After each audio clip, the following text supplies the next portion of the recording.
ఏంట్రా చూస్తున్నారు? సింహం అక్కడుందిరా.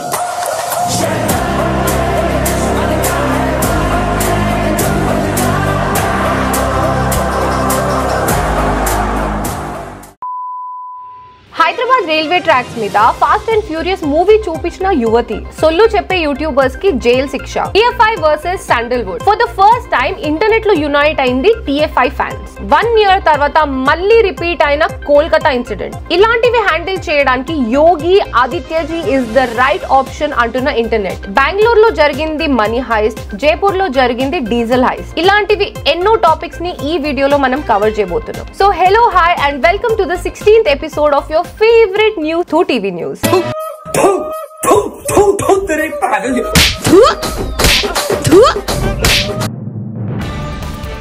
నేను మీ news reporter play like incognito with cameraman Aditya ఆర్యతో. Let's begin the show.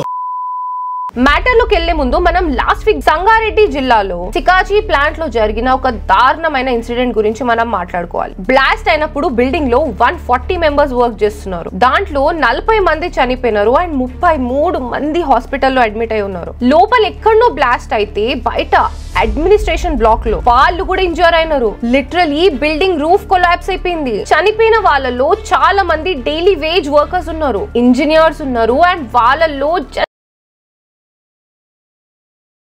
Recent గా 10 days బ్యాక్ కూడా పెళ్ళైన వాళ్ళు ఉన్నారు. ఇండస్ట్రియల్ ఏరియాలో ప్రతి 5 kilometers కి ఒక ఫైర్ బ్రిగేడ్ ఉండాలి, చిన్నదైనా పెద్దదైనా. మరి అది ఎందుకు లేదు? ఈ బ్లాస్ట్ జరిగింది చిన్న కంపెనీలోనా అంటే అది కూడా కాదు. మోర్ దెన్ 60 countries కి మెడికల్ రా మెటీరియల్ సప్లై చేస్తుంది. This company is also listed in the stock market. 40 kilometers దూరం ఉన్న ఫైర్ ఫైటర్స్ టీమ్ ఇక్కడ రావాల్సిన అవసరం ఏంటి? ఇదే కనుక నిజం అయితే this is purely safety labs. ఇది కంపెనీ తప్ప, సేఫ్టీ ఆడిటర్ తప్ప, లేకపోతే సేఫ్టీ క్లియరెన్స్ ఇచ్చిన గవర్నమెంట్ తప్ప?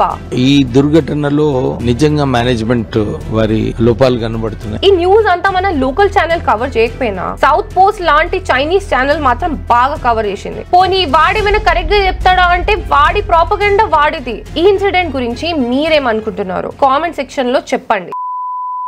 కట్ చేస్తే లాస్ట్ వీక్ ఇంకొక వీడియో బాగా హైలైట్ అయింది. ఏం తాగిందో తెలియదు కానీ సబ్వే సర్ఫర్స్ లో ట్రాక్ మీద కాయిన్స్ కలెక్ట్ చేస్తున్నట్టు దూసుకుంటూ పోయింది.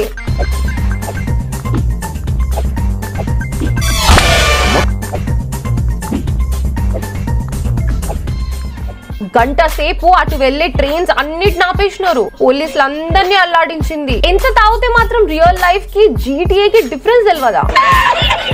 ఫైనలీ ఎలాగో అలాగా చేసి పోలీసు వాళ్ళు కార్ నాపిండ్రు. పోలీసులు ఏమో బయటికి రా అని చెప్పేసి చేయి చూపించినారు. అక్కనేమో లోపల నుంచి నాన్షాక్ చూపించింది. ఇలా కాదని చెప్పేసి కార్ నుంచి బయటికి లాక్కొని వచ్చినారు. దీంతో అక్క ఉమెన్ కార్డ్ ప్లే చేయడం స్టార్ట్ చేసింది.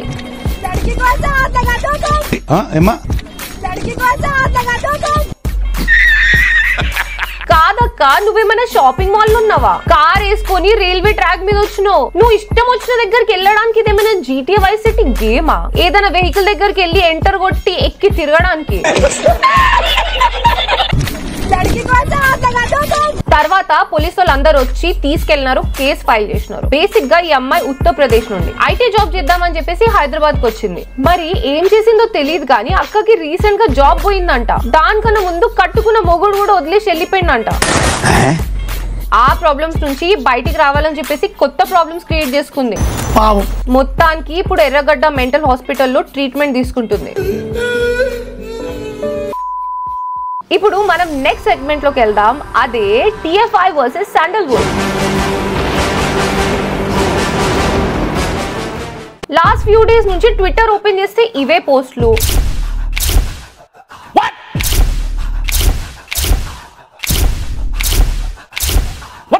ఒకవైపు తెలుగు ఫ్యాన్స్, అటువైపు కన్నడ ఫ్యాన్స్ అందరూ తెగ కొట్టేసుకుంటున్నారు. అసలు ఇది ఎక్కడ స్టార్ట్ అయిందో చెప్తా, కరెక్ట్ గా వినండి. Exact 1 year back Kannada movie star Darshan murder కేసులో లోపలికెళ్ళిండు. ఈ మ్యాటర్ లో చనిపోయింది ఎవర్రా అంటే మళ్ళీ దర్శన్ ఫ్యానే. అతన్ని దర్శన్ అండ్ దర్శన్ మనుషులు కొట్టి చంపేసినారు అండ్ బాడీని డ్రైనేజ్ లో పడేసినారు. కన్నడ నటుడు దర్శన్ అరెస్ట్ కు సంబంధించిన కేసు క్రైమ్ సినిమాను తలపిస్తోంది. ఈ ఇన్సిడెంట్ ని కవర్ చేస్తూ అప్పుడే నేను ఒక వీడియో చేసిన. ఈ వీడియో చూడండి, ఎండ్ స్క్రీన్ లో లింక్ పెడతా. ఆ వీడియో చూసి మీరు చాలా షాక్ షాక్ అయిపోతారు. కట్ చేస్తే 1 year తర్వాత ఇప్పుడు బయటికి వచ్చిండు. దీంతో దర్శన్ ఫ్యాన్స్ ఎక్స్ లో ఒక పోస్ట్ పెట్టినారు. ఈ ఫైట్ అంతా జరగడానికి కారణం కూడా ఈ పోస్టే. ఈ పోస్ట్ కింద మన TFI ఫ్యాన్స్ కొంతమంది వెళ్ళి కొన్ని కామెంట్స్ పెట్టినారు. క్రిమినల్స్ కి ఇంత ఫ్యాన్స్ పనికి రాదు అని చెప్పినారు. సొంత ఫ్యాన్ నే చంపేసి జైలుకి వెళ్ళినాడు, వాడికి ఎందుకు సపోర్ట్ చేస్తున్నారు అని అన్నారు. ఇది దర్శన్ ఫ్యాన్స్ కి నచ్చలేదు. దీంతో వాళ్ళు టోటల్ TFI లో ఉన్న హీరోస్ అందరినీ ట్రోల్ చేసి పోస్టులు పెట్టడం స్టార్ట్ చేసినారు. పవన్ కళ్యాణ్ మహేష్ బాబుతో స్టార్ట్ అయిన గొడవలు NTR, ప్రభాస్, అల్లు అర్జున్, రామ్ చరణ్, రవితేజ, నాని వాళ్ళందరు ఫ్యాన్స్ వరకు వెళ్ళింది. ఇక్కడ దాకా వెళ్ళినా పర్లేదు, కానీ దర్శన్ ఫ్యాన్స్ ఒక దారుణమైన తప్పు చేసినారు. అది ఏంట్రా అంటే ఫ్యాన్ వార్స్ లోకి మహేష్ బాబు కూతుర్ని లాగిన్రు, దారుణమైన పోస్టులు పెట్టిండ్రు. దీంతో TFI లో ఉన్న ఫ్యాన్స్ అందరు ఒక్కటైనారు. అరే మనకు 100 ఉంటే గానీ బయట వస్తే మాత్రం కొట్టేయాలరా అన్నట్టు. మనకే లచ్చుండొచ్చు, కానీ బయట వచ్చినప్పుడు పార్ట్నర్ అంతే. ఇంకా హ్యాష్ ట్యాగ్స్ పెట్టి వైరల్ చేయడం స్టార్ట్ చేసినారు. అండ్ దర్శన్ ఫ్యాన్స్ కి సపోర్ట్ గా కన్నడ వేరే యాక్టర్స్ ఫ్యాన్స్ కూడా వీళ్ళకి సపోర్ట్ చేయడం స్టార్ట్ చేసినారు. దీంతో మ్యాటర్ చాలా సీరియస్ అయిపోయింది అండ్ ఇంటర్నెట్ మొత్తం రచ్చ అయిపోయింది. కామెడీ ఏంటంటే ఇలాంటి ఒక టాపిక్ ని కన్నడ 3x3 టీవీ కవర్ చేసింది. దీంట్లో రైట్ ఎవరు రాంగ్ ఎవరు అని ఏముండదు. It is all about ego game. First గెలికింది మన TFI ఫ్యాన్సే. దర్శన్ ఫ్యాన్స్ డైరెక్ట్ గా ఏం పీకలేక సితారా మీద పర్సనల్ ట్రోలింగ్ చేసినారు. ఇప్పుడు తెలుగు వాళ్ళకి ఎవరు ఇంపార్టెంట్ అంటే ఆఫ్ కోర్స్ TFI నే అంటారు. కన్నడ వాళ్ళకి సపోర్ట్ చేస్తారు, తమిళ వాళ్ళకి సపోర్ట్ చేస్తారు. ఇది కామన్. అట్ ప్రెసెంట్ మనం ఏంటో, మన సినిమా ఏంటో ప్రపంచం మొత్తానికి తెలుసు. ఆల్రెడీ చాలా విషయాల్లో బాలీవుడ్ ని దాటేసింది. మన ఫైట్ ఎప్పుడైనా సరే మనకంటే పెద్దవాళ్ళతో ఉండాలి. ఇప్పుడు యునైటెడ్ TFI అంటున్నారు కదా, ఇక ముందు వాళ్ళు కొట్టుకోకుండా యునైటెడ్ ఉంటారో లేదో చూద్దాం. And coming to Darshan fans, అరే ఆయన సొంత ఫ్యాన్ ని చంపేసి జైలుకి వెళ్ళిండు, కేసు నడుస్తుంది, ప్రూఫ్స్ ఎన్నో ఉన్నాయి, కోర్టులో కూడా ప్రూవ్ అయింది. ఇంత జరిగినా కూడా అలాంటి ఫ్యాన్సే బయట ఉన్న వాళ్ళు మళ్ళీ సపోర్ట్ చేస్తున్నారు. ఇంకా మైండ్ సెట్స్ ఎలా ఉన్నాయో మీరే అర్థం చేసుకోండి. ఆయన 12 ఏళ్ల అమ్మాయి మీద సెక్షువల్ జోక్స్ వేస్తున్నారు. అలాంటి వాళ్ళతో ఏంద్రా మాటలు? ఈ టాపిక్ మీద మీరేమంటారో, మీరెవరిని సపోర్ట్ చేస్తున్నారో కామెంట్ సెక్షన్ లో చెప్పండి. And always be away from fan wars. ఇప్పుడు మనం నెక్స్ట్ సెగ్మెంట్ లోకి వెళ్దాం. అదే ఓవర్ స్మార్ట్ పీపుల్.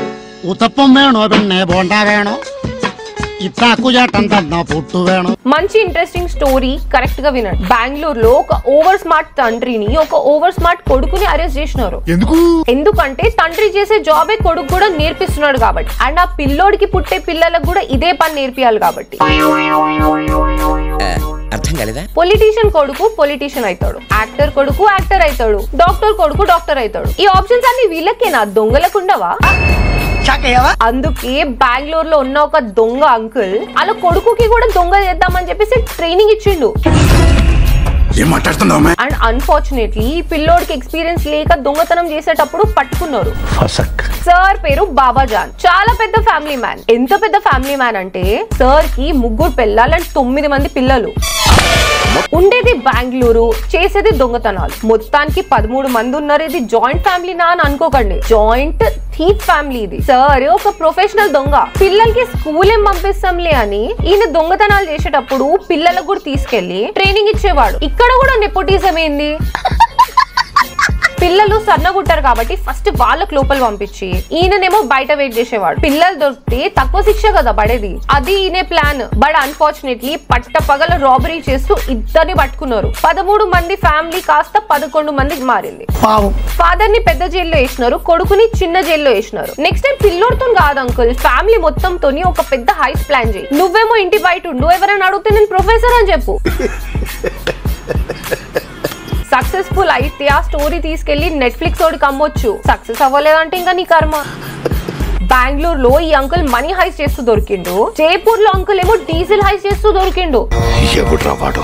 డైరెక్ట్ గా HP పెట్రోల్ బంక్ పక్కన ఇల్లు తీసుకొని ఆ ఇంటి కింద 25 feet గుట్ట తవ్వి ట్యూబ్ తో పెట్రోల్ బంక్ కింద ఉన్న ట్యాంక్ ని కలిపిండు. మొత్తం డీజిల్ తీసుకెళ్లి హ్యాపీగా బ్లాక్ లో అమ్ముకున్నాడు.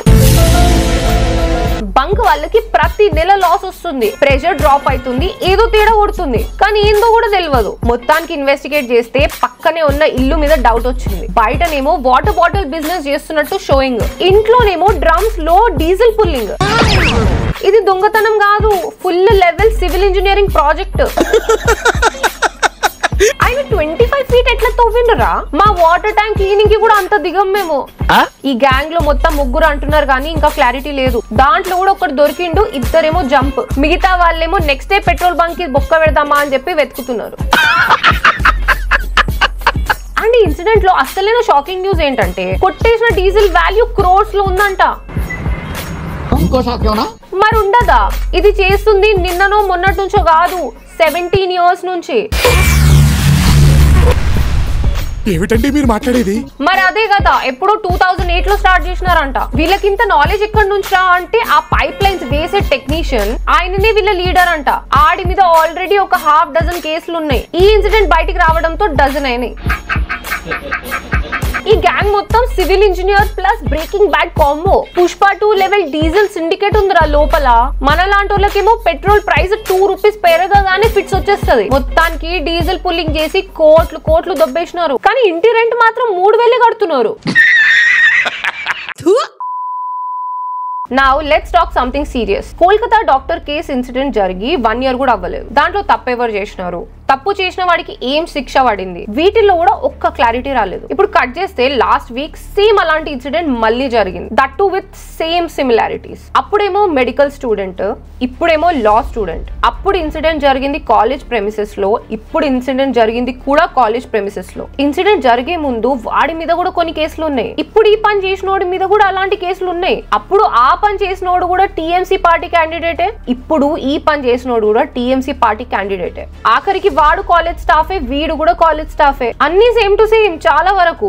The only thing that's different and which is good is అక్కడ తనని చంపేసినారు, ఇక్కడ ద గర్ల్ ఇస్ అలైవ్. వీడి పేరు మనోజిత్ మిశ్రా, వీడే ఇదంతా చేసింది. వీడి మీద 2017 నుంచి ఇప్పటి వరకు మొత్తం 8 కేసులు ఉంటాయి. అన్ని కాలేజ్ లో చేసిన ఎదవ పనులే, కానీ కాలేజ్ వీడిని సస్పెండ్ చేయలేదు. పైగా అదే కాలేజ్ లో క్లర్క్ లాగా జాబ్ ఇచ్చినారు, ఎందుకంటే వాడు TMC party week student member కాబట్టి. ఇప్పుడు మెయిన్ మ్యాటర్ ఏంటంటే ఒక అమ్మాయి కాలేజ్ ఫామ్ ఫిల్ చేయడానికి కాలేజ్ కి వచ్చింది. వీడికి ఆ అమ్మాయి ఆల్రెడీ తెలుసు కాబట్టి ప్రపోజ్ చేసినాడు. ఆ అమ్మాయి ఇమీడియట్ గా నో అన్నది, అంతే వాడి ఈగో హర్ట్ అయిపోయింది. వీడి దగ్గర పవర్ ఉంది కాబట్టి కాలేజ్ మెయిన్ డోర్స్ మొత్తం క్లోజ్ చేయించిండు. ఆ అమ్మాయికి లోపల లాక్కొని వెళ్ళి చేసినాడు. వీడితో పాటు వీడి ఫ్రెండ్స్ ఇంకా ఇద్దరు కూడా హెల్ప్ చేసినారు. అండ్ మెడికల్ రిపోర్ట్స్ కూడా సేమ్ ఇదే చెప్తుంది. ఇప్పుడు ఫైనల్ గా మ్యాటర్ ఏంటంటే వీళ్ళకి శిక్ష పడుతుందా లేదా? టీఎంసీ పార్టీ వాళ్ళు కేసు పెడితే పక్కన స్టేట్ ఉన్న వాళ్ళు కూడా అరెస్ట్ చేస్తారు. ఇప్పుడు సొంత స్టేట్ లో ప్రూవ్ అయిన కేసు మీద ఏం చేస్తారో చూడాలి. లాస్ట్ టైం ఇలాంటి పని ఎవరైనా చేస్తే ఉరి తీస్తా అన్నారు, కానీ వాడు మాత్రం బతికే ఉన్నాడు. వీడి సంగతి ఏమైతుందో చూడాలి. బట్ జనాలందరికీ నమ్మకం అయితే లేదు.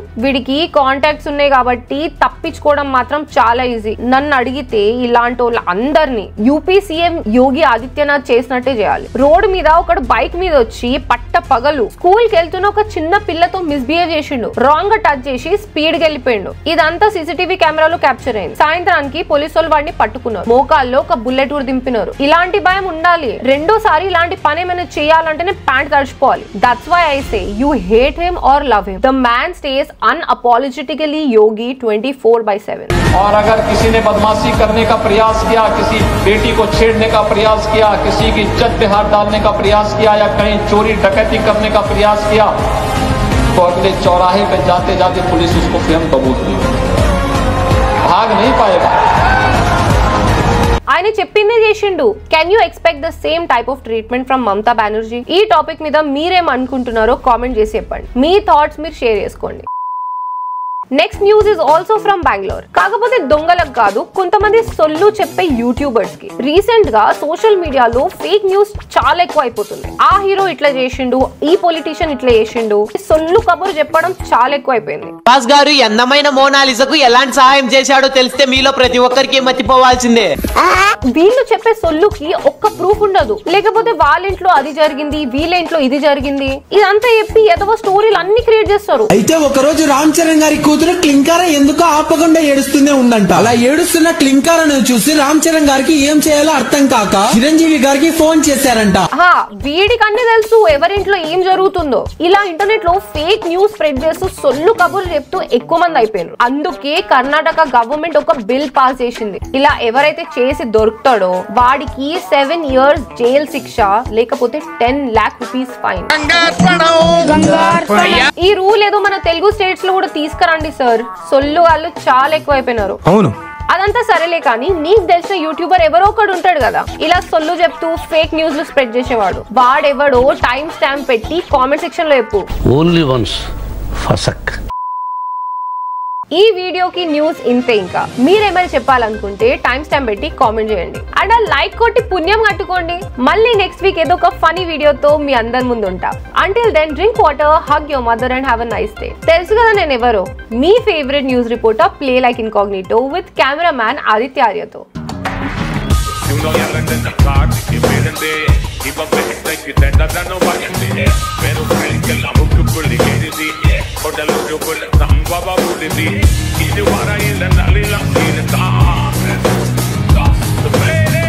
In the